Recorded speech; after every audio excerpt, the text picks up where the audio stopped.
Okay, so I'm going to be speaking about the Charcot foot, and most specifically about the report from the International Consensus, which is now just over 10 years old. I was the co-chair of the International Task Force on the Charcot foot, which convened in 2010, and we are now in the process of convening the second task force next month, in fact, in Paris. So there'll be an update to this probably early to mid next year.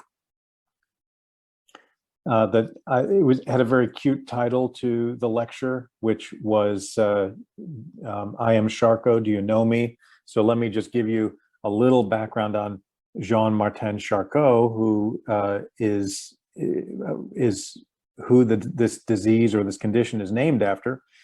Charcot was a French neurologist born almost 200 years ago, 1825, and he discovered that due to tertiary syphilis, there were bone and joint abnormalities that occurred, and so he started writing about these tabetic arthropathies, and even presented on them at the International Medical Conference.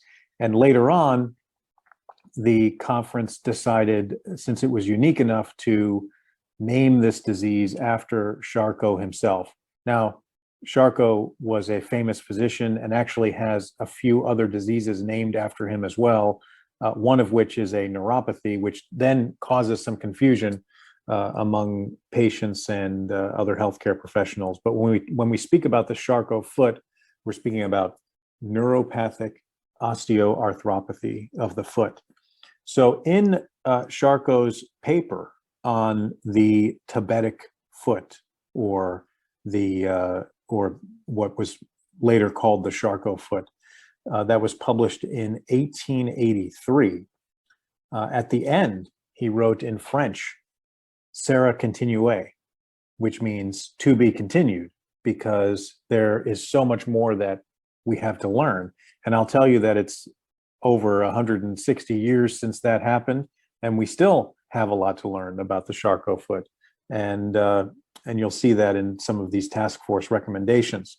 So the International Task Force was convened in 2010. We published our papers in 2011, and the paper from the task force was co-published in the Journal of the American Podiatric Medical Association and Diabetes Care. Both are available online, open access, and consisted of a large group of international experts in the Charcot foot. And the idea was to create a consensus statement around the diagnosis and the treatment of this condition. So here is, we actually met at the La Salpêtrière Hospital in Paris, which is the location of Dr. Charcot's practice some 160 years ago. And you can see the task force meeting here. I'm in the back. Dr. David Armstrong's there with his bald head. You can see him over on the left. Dr. Andrew Bolton's a little bit closer to us in the photo. And all speakers that I think are even speaking today for you. But we were all present at this meeting in Paris in 2010. And here is Bob Freiberg, my co-chair, and Dane Wukic, the co-chair of the next Charcot foot consensus. And we had the opportunity to review some of Charcot's original works, including photographs, well, not photographs, drawings that Charcot would make of patients and their deformities. So let's get into more about the foot, because even though the lecture is titled Charcot, do you know me? I think Professor Charcot would prefer that we know his disease.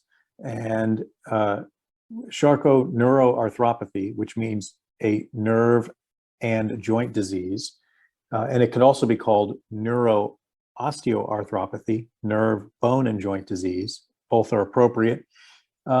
It it was first, as I just said, described in tabes dorsalis or tertiary syphilis, and but now around the world is most commonly associated with diabetes, but it can be associated with any neuropathy, and that includes congenital insensitivity to pain and alcoholic neuropathy, and also with leprosy, where some of the early research was performed on diabetic foot and offloading, as I mentioned from Dr. Paul Brand in my last lecture. The Charcot foot has a 36 times increased risk for a foot ulcer. This is a very common location of a foot ulcer secondary to Charcot. When you see an ulcer in the middle of the foot like this, it's almost always due to Charcot deformity. There is a 30% incidence of bilateral Charcot disease because of the factors that led to Charcot foot occurring on one side, and then the favoritism of that foot by the patient to not put as much weight or pressure on that foot. They're putting more weight and pressure on the other somewhat healthy foot, and because of the neuropathy that's causing trauma, and it can lead to bilateral incidence of Charcot foot. And as I indicated here, 30% of the time it does. It's not too common that they occur at the same time, but one will occur first, and a year or two later, you'll see the deformity occurring in the second foot.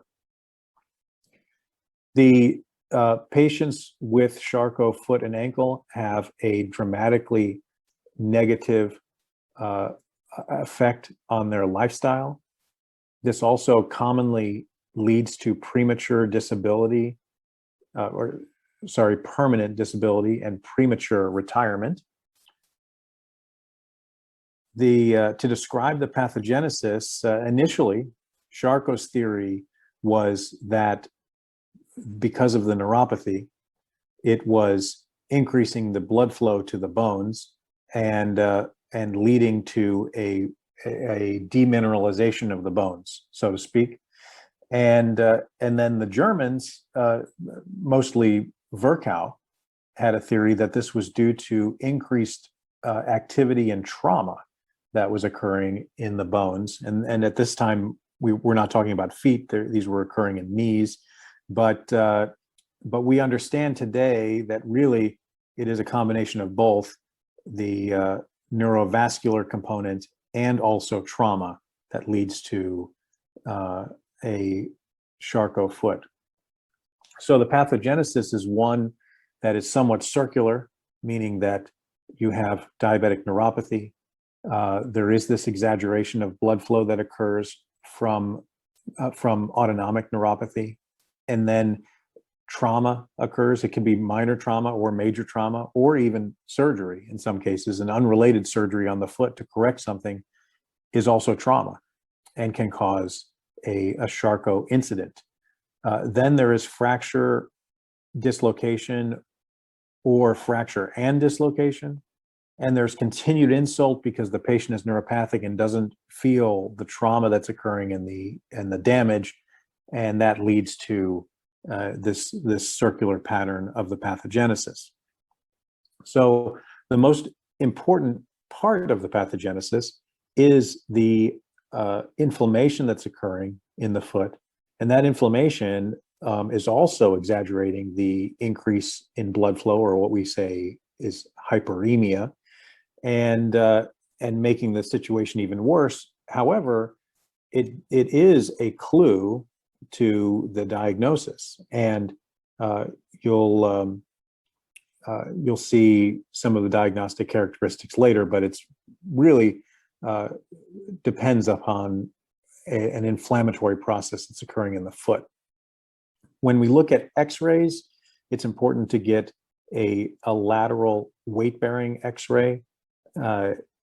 Sometimes these dislocations and subluxations are reducible, especially subluxations, and are not always visible on a non-weight-bearing X-ray.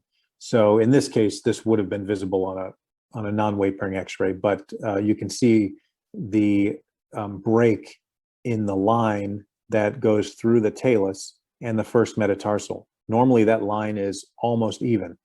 And also the inclination angle of the calcaneus, the heel, is should normally be between 30 and 40, 45 degrees. And you can see here that this inclination angle is greatly reduced, possibly 10 or less degrees, and in some cases can actually be inverted and have a negative angle.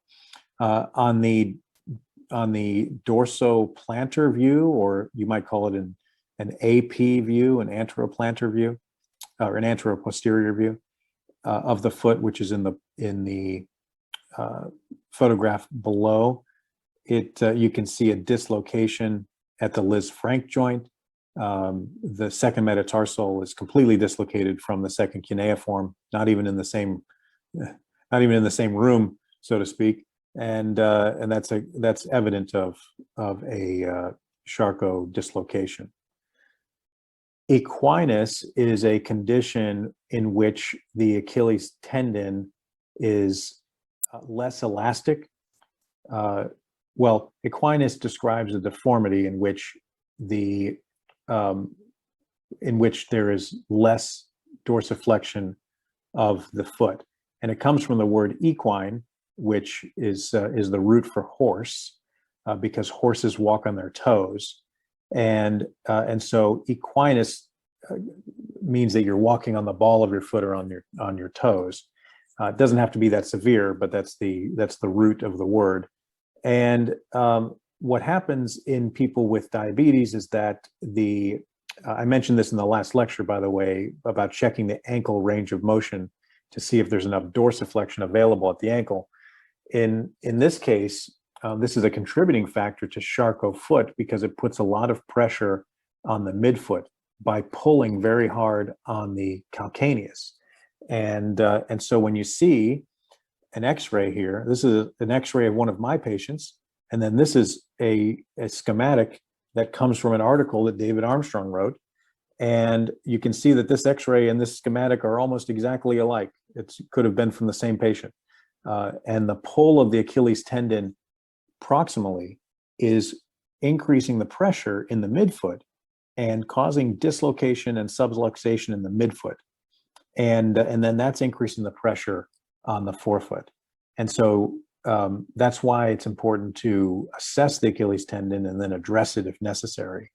Again, here's another patient, and this patient doesn't really have a dislocation yet at the midfoot, but the heel isn't even touching the ground. This patient's standing, weight bearing, and the heel is off the ground. And this would truly be an equinus, just like what the word means, which is a horse to walk on your toes. This patient is not walking on his heel at all. And this is evident when we hook the patient up to a dynamic peak plantar pressure device to measure the pressures on the bottom of their feet while they're walking. And you can see here in this video that the heel, this is the midfoot that's spiking. The heel isn't even touching the ground, and the midfoot is spiking, and that's where an ulcer would occur in Charcot foot. Because of the increase in the blood flow that's occurring in the extremity, specifically the foot and the joint that is affected, there is a reduction in bone mineral density. And some studies have looked at bone mineral density in patients with Charcot versus other patients with diabetes and neuropathy, but no Charcot. And this particular study looked at the vertebral bone mineral density and compared it with the calcaneal bone mineral density.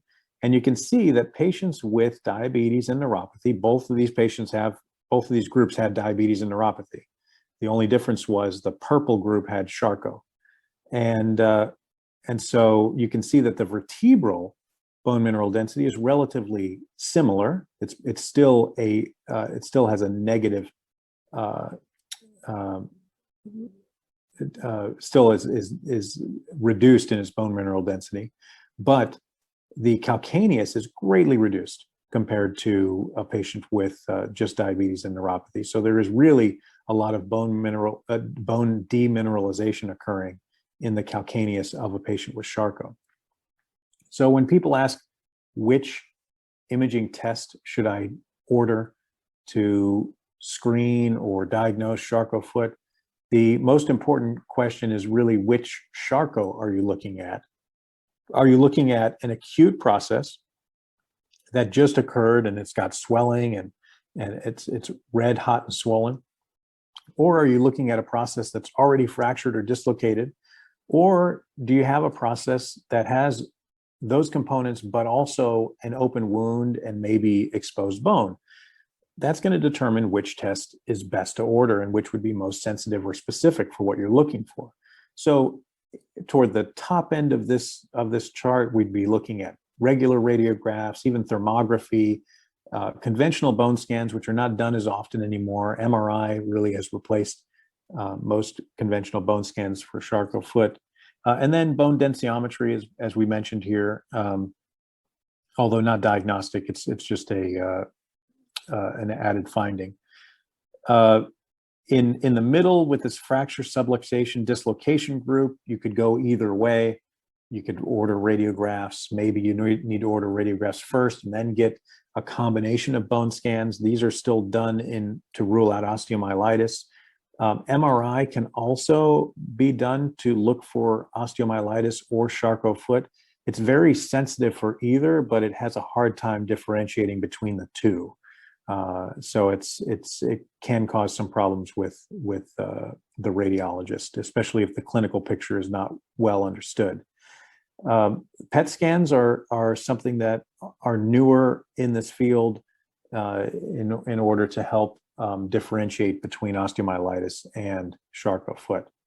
So once we have the Charcot foot and we're treating it, I'll get into some of the treatments later, but how do we define when we go from an active process where the foot is actively being destroyed and the bones and the joints are subluxing or dislocating or the fractures are occurring, to one that is more inactive and long-standing?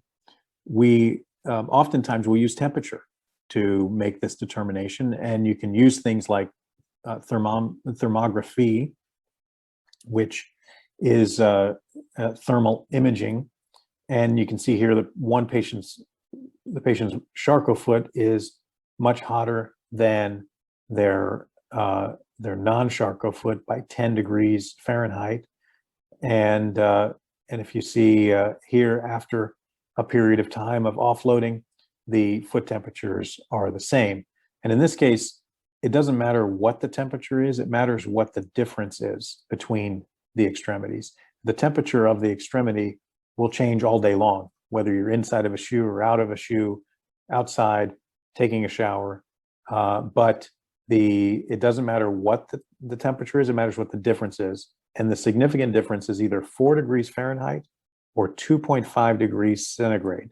So if you have a difference of 2.5 degrees Celsius between the same point on either foot, that is significant for inflammation. And that could either be Charcot foot, could also predict an ulcer occurring. Now, we have also investigated cryotherapy or cold therapy in order to help cool the foot down to prevent a Charcot dislocation. And in this case, you can see the hotter foot is about 5 degrees greater than the normal foot. But after a period of cooling, we can even get the center down to the same temperature after cooling for 30 minutes.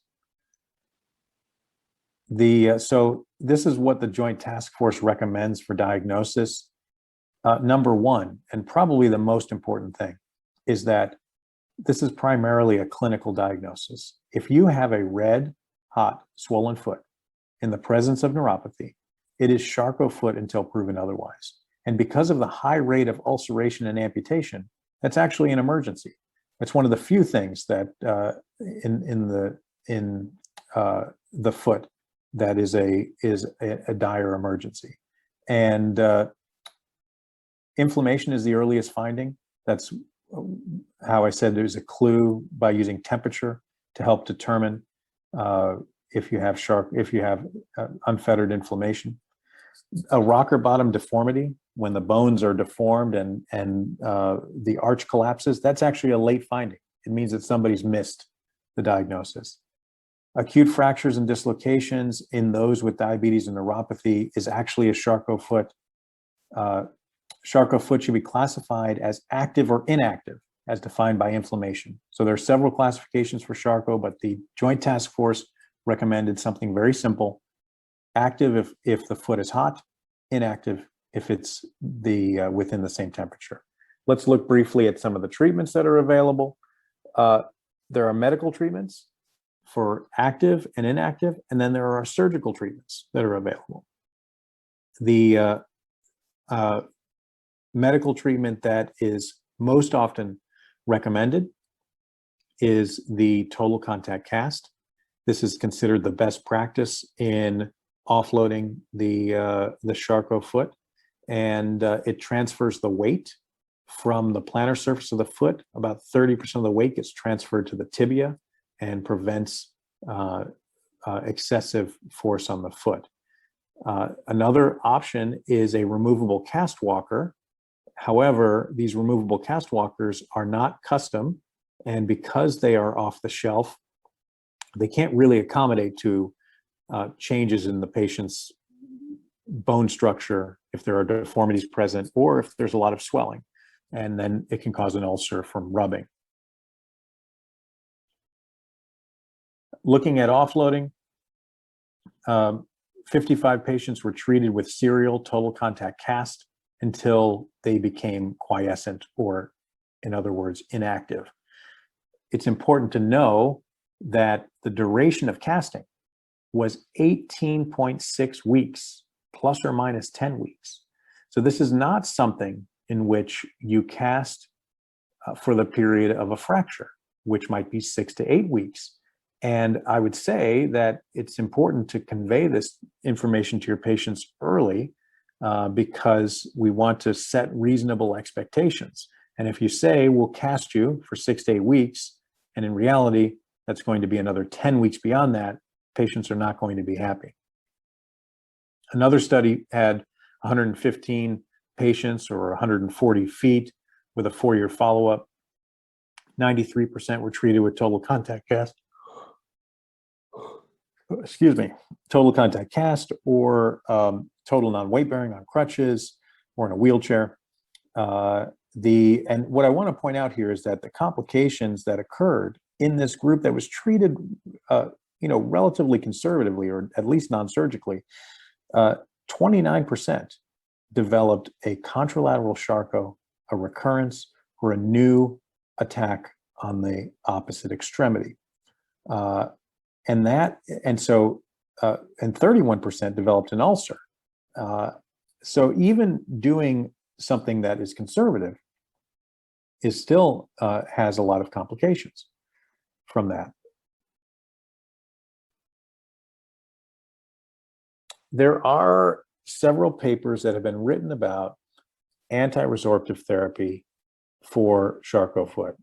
The problem is that, at least with the PO, or the oral medication, 70 milligrams once weekly, it took 6 months for their foot temperatures to get back to normal. And as you saw from the study that was just done with total contact cast, that was 18 weeks until the patient was in the total contact cast. So this really didn't have much improvement over what we already see. And so there was a later study that was a registry of Charcot patients in the United Kingdom called the CDUK study. And this looked at 288 Charcot foot patients, followed them in the UK. 36% of them recalled some type of trauma. 12% had a surgery on their index limb within the last 6 months, and that was the trauma that sparked the Charcot foot. The use of non-removable offloading, so an actual cast, led to quicker resolution than if you didn't use non-removable offloading. So in the other example, we were using that removable cast walker, or if you just let them walk in a shoe, it led to a longer healing time. It took 12 months to heal versus 9. And then the use of bisphosphonates actually increased the length of time it took to heal versus not. They healed in 12 months versus 10 months. So because of this study that the task force recommended not using the pharmacologic therapies. So offloading and immobilization are the most important initial treatment. Let's say you're seeing this patient in your office or in the emergency room. They have a hot, swollen foot. These are commonly misdiagnosed as sometimes osteomyelitis, but other times gout or DVT. And the patient leaves the emergency room with, you're still walking on the foot, still causing all the trauma, but with a misdiagnosis. It's important when you suspect Charcot foot to offload and immobilize initially and urgently. The available pharmacologic therapies have little evidence to promote the healing of Charcot neuroarthropathy. Protected weight bearing is required after an active episode, and given the high recurrence rate, close follow-up is needed. These are all statements that came out of the Joint Task Force. And this is the algorithm that we produced that was published in the paper. Basically, it's a very simple clinical algorithm. You have clinical suspicion of Charcot foot. You do X-rays. If the X-rays are negative, then you move on to some other imaging. If those imaging tests are negative, it's not likely to be Charcot. If the X-rays are positive, you go straight to offloading, and offloading is either effective or it's ineffective. If it's ineffective, we move to surgical management and then have follow-up there. So as I said, a very simple clinical practice pathway, but one that is has been shown to be most effective and the best practice here. So I don't know if you can hear this. This is Dr. Charcot in his last speech before he died. And this was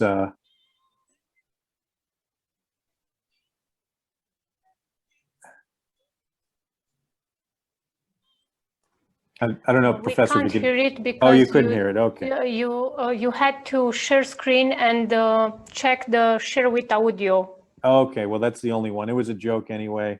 Wasn't that funny? But it was. These are all these new apps are great to animate these old photographs, and I just decided to do that with Professor Charcot. So I'll leave you with the things I love about Romania. I'm not there this time. I've been there many times, and many times to summer school and the association. And I love the Palish Castle, the Brand Castle, lots of Feteasca Niagara, and also Norina. You know, I have to really give Norina a lot of credit for all the political work that she's done in support of podiatry and and also people with diabetic feet. This is thank you in Hawaiian. This was my view about 6 hours ago, right outside the room here. And Hawaii's pretty far out in the Pacific Ocean, and I'm on the island Kauai there, going back to the States tomorrow.